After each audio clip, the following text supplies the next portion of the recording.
അടുത്ത LDC LPUP പരീക്ഷകൾക്ക് prepare ചെയ്ത് തുടങ്ങേണ്ടത് എപ്പോഴാണ്? നമുക്ക് എല്ലാവർക്കും ഉള്ള സംശയമാണ്. കാരണം നോട്ടിഫിക്കേഷൻ വന്നിട്ടില്ല, എപ്പോഴാണ് വരിക എന്നറിയില്ല, പരീക്ഷയ്ക്ക് പ്രിലിംസ് ഉണ്ടാവുമോ ഇല്ലയോ എന്നുള്ള കാര്യത്തിൽ ചർച്ചകൾ നടന്നുകൊണ്ടേയിരിക്കുന്നു. ശരിക്കും എപ്പോഴാണ് പ്രിപ്പയർ ചെയ്യുന്നത്? നോക്കൂ, പരീക്ഷ എഴുതാനാണെങ്കിൽ എപ്പോഴെങ്കിലും പ്രിപ്പയർ ചെയ്താൽ മതി. പക്ഷേ ആദ്യ റാങ്കുകൾ പിടിച്ചെടുത്ത് ജോലി നേടുക എന്നുള്ളത് തന്നെയാണ് ലക്ഷ്യമെങ്കിൽ പ്രിപ്പറേഷൻ ഇപ്പോഴാരംഭിക്കണം. എല്ലാവരും സംശയിച്ചിരിക്കുമ്പോൾ വിജയികൾ പ്രവർത്തനം നേരത്തെ ആരംഭിക്കും. ഒരു വിന്നിംഗ് സ്ട്രാറ്റജി വെച്ച് പ്രവർത്തനം ആരംഭിക്കുന്നവരാണ് അടുത്ത റാങ്ക് ലിസ്റ്റിൽ, അത് പരീക്ഷ LDC ആയാലും LPUP ആയാലും ആദ്യ റാങ്കുകൾ വരുന്നത്. നിങ്ങൾ ഏത് ജില്ലയിൽ അപേക്ഷിക്കുന്നവരാകട്ടെ, ഏത് രീതിയിൽ പ്രിപ്പയർ ചെയ്യണമെന്ന് ആഗ്രഹിക്കുന്നവരാകട്ടെ, ഏറ്റവും പ്രധാനപ്പെട്ട കാര്യങ്ങൾ ഒരു പ്രിപ്പറേഷൻ ആവശ്യമുള്ളത് ഒന്ന് ഡിസിപ്ലിൻ, അടുത്തത് ഡെഡിക്കേഷൻ, പിന്നെ ഡിറ്റർമിനേഷൻ. ഈ മൂന്നുമുള്ളവരാണ് നേരത്തെ പ്രിപ്പയർ ചെയ്തത്.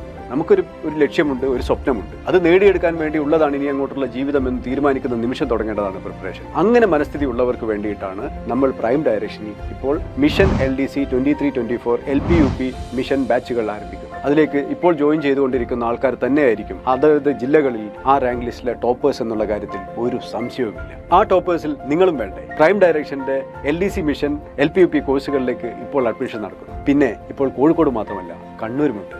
മിസ്സാക്കരുത്.